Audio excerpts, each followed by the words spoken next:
Hello, Commanders, and welcome back to Elite Dangerous Journey Across the Galaxy. We're continuing on our way out to Beagle Point, having already crossed through the center of the galaxy from the bubble way over here, and heading on towards our destination at the furthest edge of the galaxy.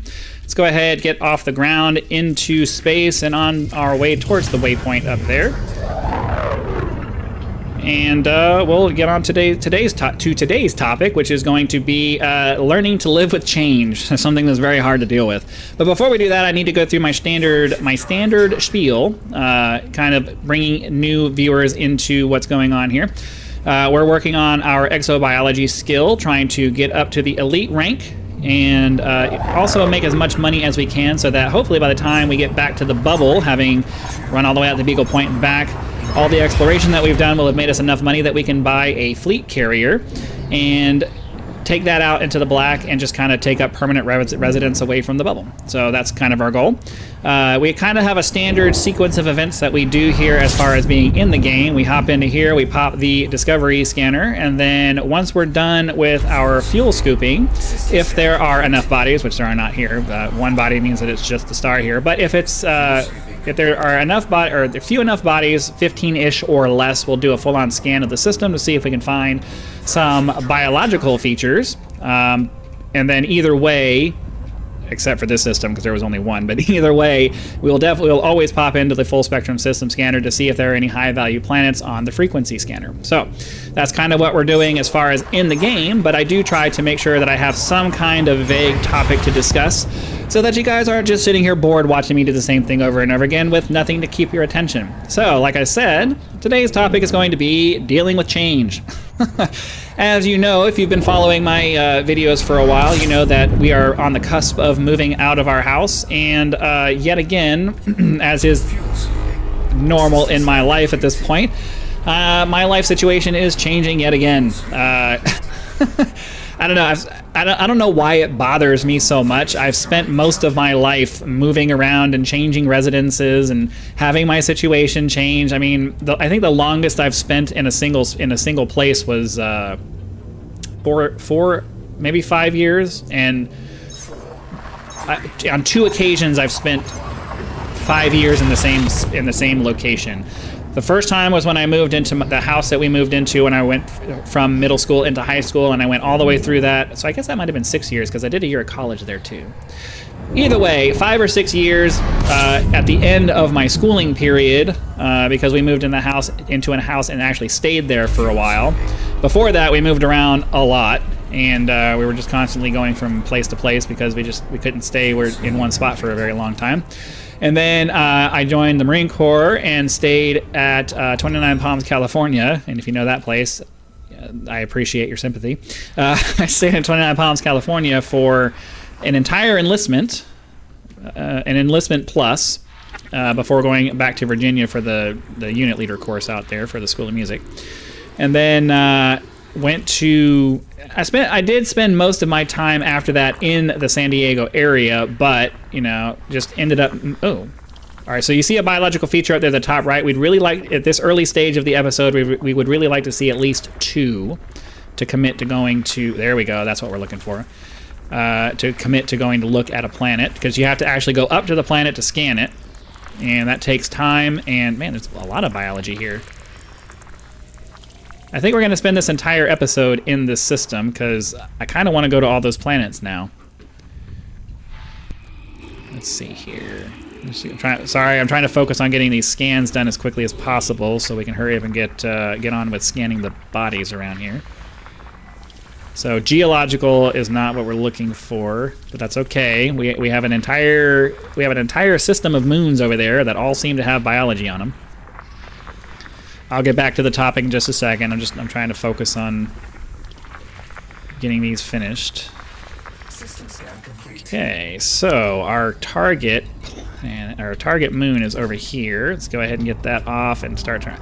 So, I did a lot of moving around in my life in the early childhood phase, and then we kind of stayed in one spot for my high school, and then I joined the Marine Corps and ended up doing a lot of moving around. The first part of my Marine Corps career was mostly in one spot, But then after that, I did a lot of moving around. And then ever since I got out of the Marine Corps, I did a lot of moving around just because trying to chase opportunities for this and that and the other thing, and just never really stayed in one place for all that long. So I've moved a lot in my life, and you would think that at this point in my life, I'm in my 40s now, and I'm still uncomfortable and hesitant and whatever about change.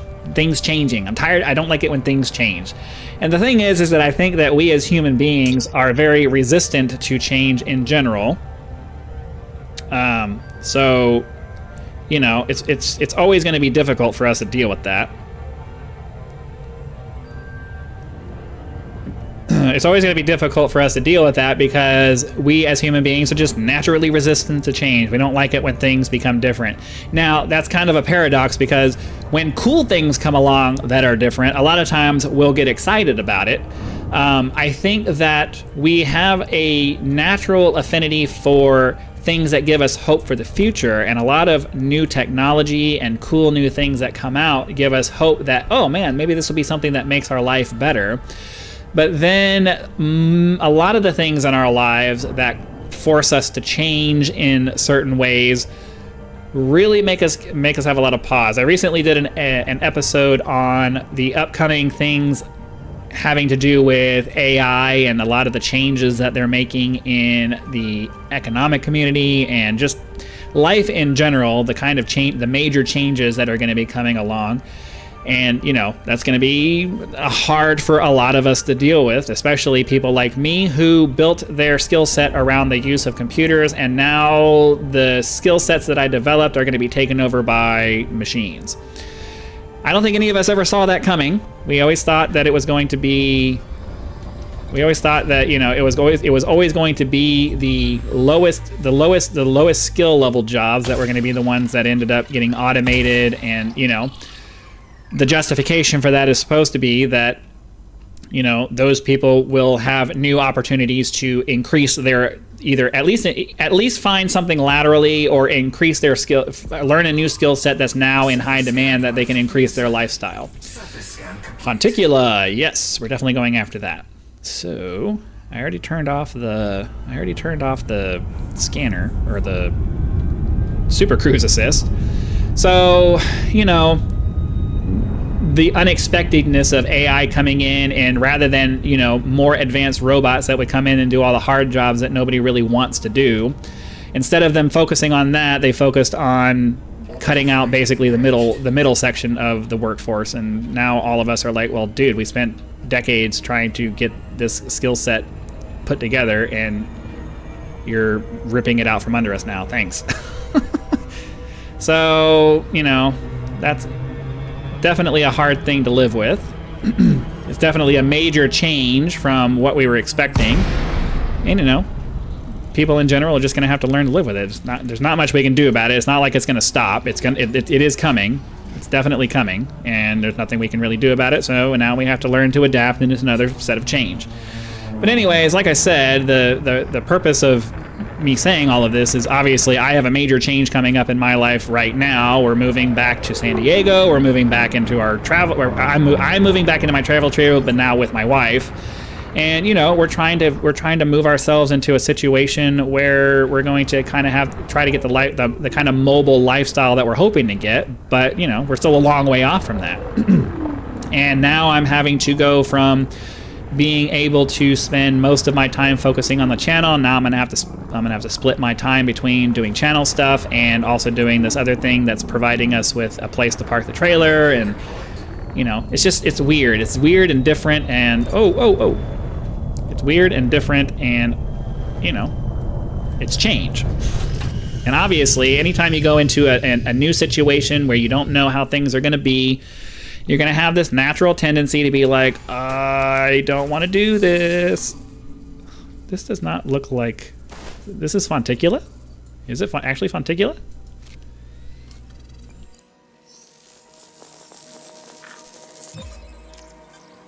Fonticula digitos. Okay.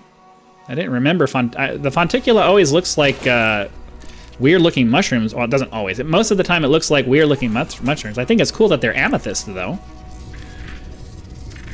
All right. Alright, well, we'll keep an eye out for what the bacteria looks like on this planet. Hopefully that'll be easy to spot.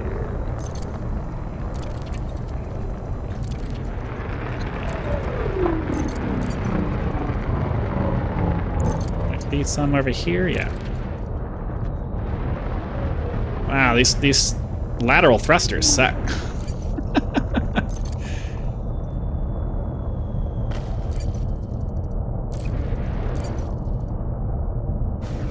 Okay, come on. Give me the blue. Give me the blue.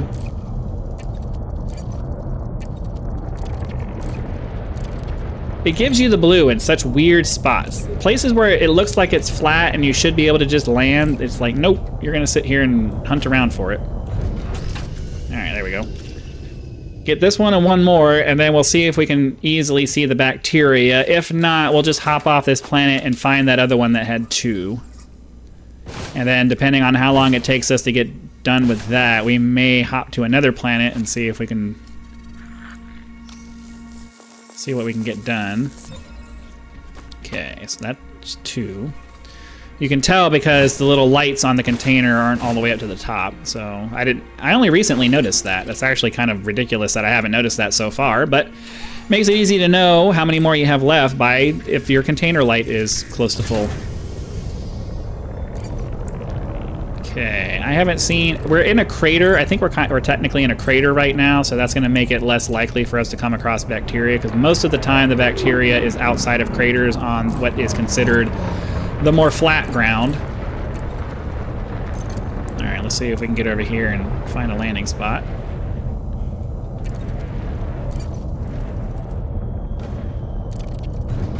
There we go. All right, so we'll hop out here. We'll scan this one, and then we'll fly for a minute and see if we can find any bacteria. A lot of times the bacteria is hard to see from the air. We'll just have to wait and see. All right, so that's that. I'm gonna wait for the animation to be done so I don't have to finish up. There we go. Come on. There. All right. So let's get up in the air. We'll go and see if we can find any bacteria, because we came down under the gravity well here. We might as well. We took the time to come down here. We might as well try to get as much out of it as we can. So, but we don't want to waste too much time if it's going to be too hard to find any. So this is a relatively flat area.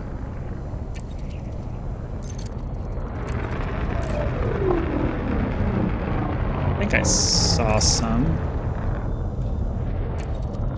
Problem is that a lot of times I'm going too fast to arrest my momentum before the patch slides out behind me.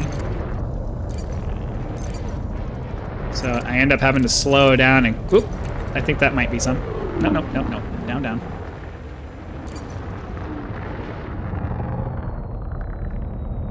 Yeah, that's definitely some. Okay, can you give me landing spot, please? Come on. Give it to me.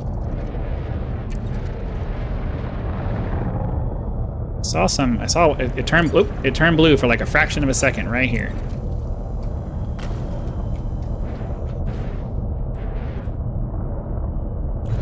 There we go. It's so weird how arbitrary the landings are here. Okay. Fortunately, it has no problem with you landing on the bacteria, so... What kind of bacteria is this? Bacterium bularis, lime.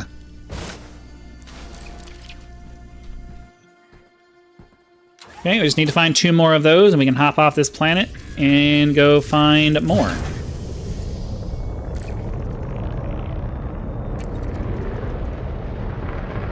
Okay, I just saw one pass off there to the bottom right. I don't think we're far enough away, though, so we're going to have to continue on for just a minute.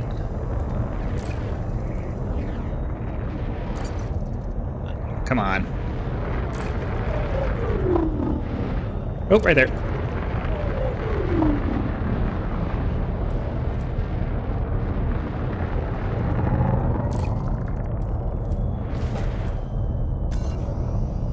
Dude, can you...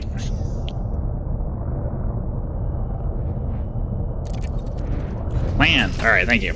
Sometimes it really gets super finicky for no reason. Okay, we'll grab this one, grab one more, and then hop off the planet.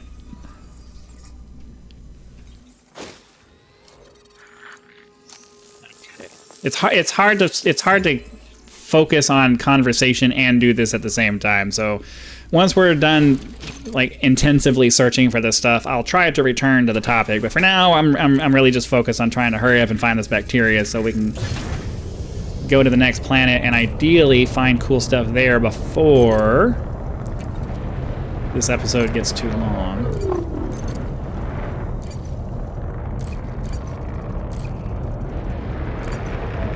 Right here.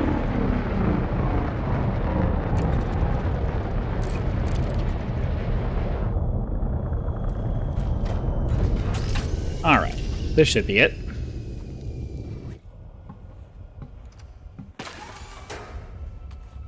Go. All right, so this will be number 3. We'll hop back into the cockpits, find the target, find the next target planet.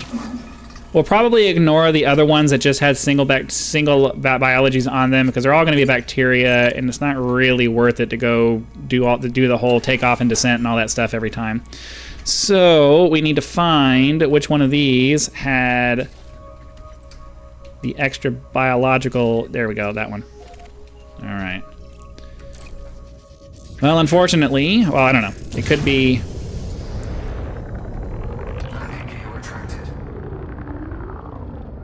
I mean, I guess we can't really jump to this one, so never mind. I was thinking I wanted to be aligned with it. I'm hoping it's not on the other side of the planet, so we can just go straight towards it, but we'll have to wait and see. Frameshift drive charging.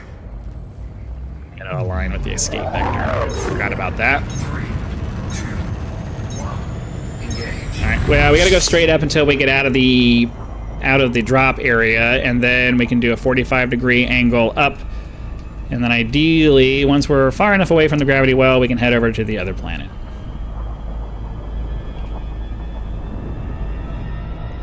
Set it at 45 degrees. That should be pretty decent. I say 45 degrees because that seems to be a reasonable angle to get altitude, but also kind of continue heading more in the direction of where your target is. You want to get out of this gravity area as quick as you can, or out of this orbital area as quick as you can, because you have to get out of the gravity well before it's going to allow you to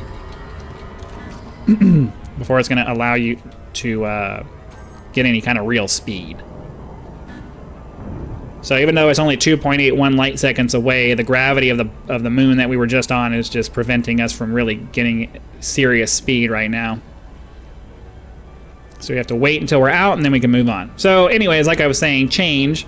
I don't really have too much to say about it other than you can't stop it. No matter whether the change is good or whether the change is bad, one of the things that we have to accept as a species that is continuing to change and evolve and do all of these things is that things are going to change. Things are going to be different. Forces are going to come in and alter your life in a way that you're not expecting, and sometimes it can be good and sometimes it can be bad, and regardless of which one it ends up being, there's almost nothing you can ever do about it. So the only thing you can do is just accept that things are going to be different and do your best to adapt to them as best as you can. That's all any of us can ever do. All right, we're close enough that we can go ahead and do the scan here. Another 2 probe scan. We'll go ahead and wait for that so we can filter out to the more rare one. Make sure we land at the correct spot.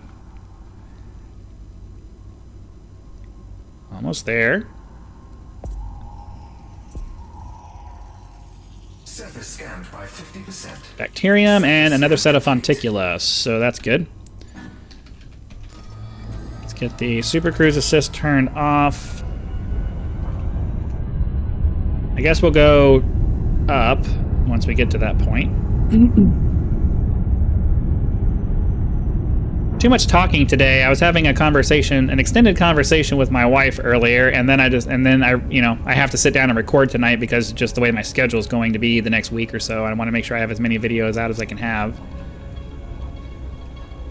Orbital flight engaged.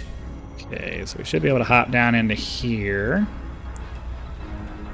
It's too bad there's no craters over here. Have really good. You generally have better luck finding the non-bacterial items in craters, depending on what it is.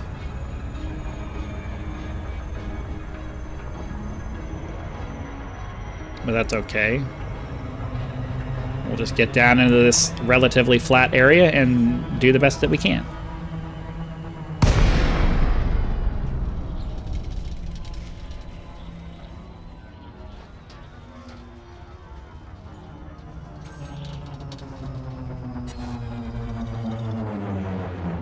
Ooh, okay. I really wish that the heat map gave you better information as to what the terrain actually looks like, because sometimes it makes it look like it's relatively flat compared to some of the other terrain. Then you get down there and you're like, no, that's not flat. That's not flat at all. It's like, what am I supposed to do with this? Okay. So we're looking for more Fonticula. I'm gonna actually put the night vision on so that, because like this little cluster right here looks like it might be something. Yeah, I think that might be what we're looking for. So now we just need to find a flat spot to land on. Maybe.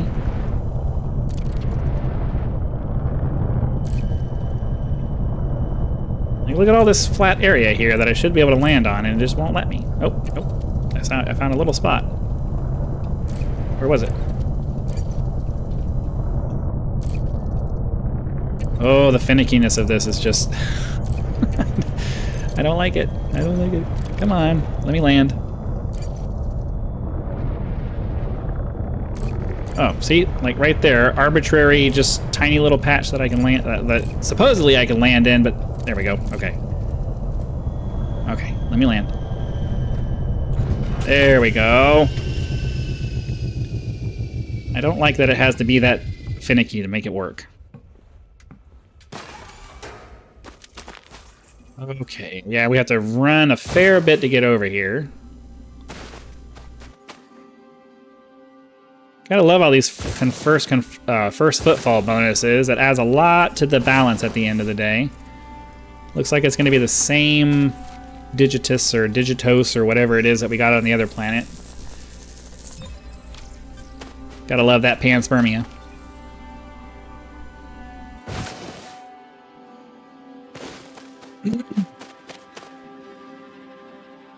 All right.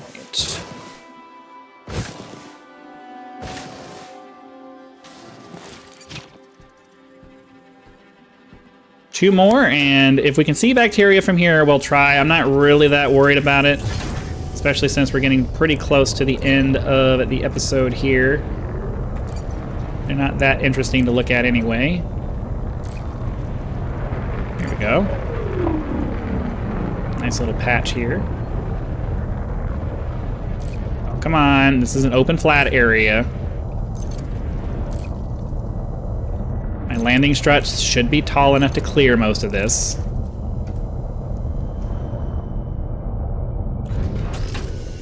Alright, there we go.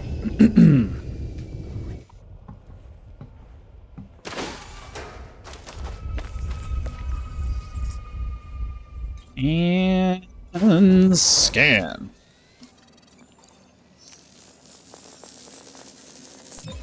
One more. Uno más.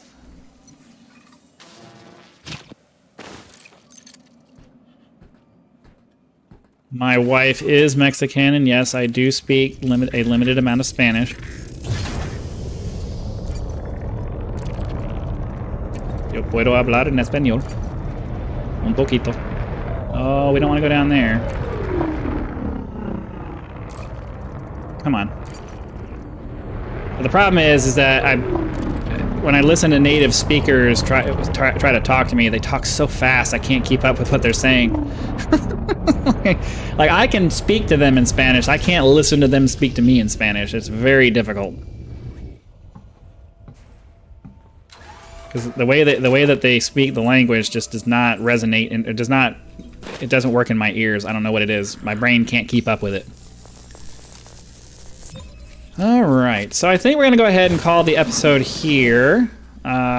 I'm sure there's bacteria around, but I don't recall seeing any, and I don't feel like going to look for it. So we're just going to go ahead and be done now. Hopefully, you guys had lots of fun.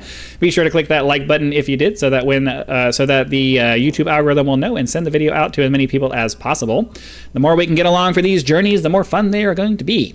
Subscribe to the channel if you're not subscribed already, so that when the next video comes out, it will show up in your video feed, and you'll be able to watch it as soon as it becomes available. Channel members do get early access to all of my content, so be sure to click that join button. Check out the perks available for the various tiers that are available to you, and decide if any of those are right for you. Your support is greatly appreciated and a critical component to helping turn this into a full-time gig. Again, thank you very much for your time. Hope you guys have enjoyed the journey so far, and I'll see you for the next one.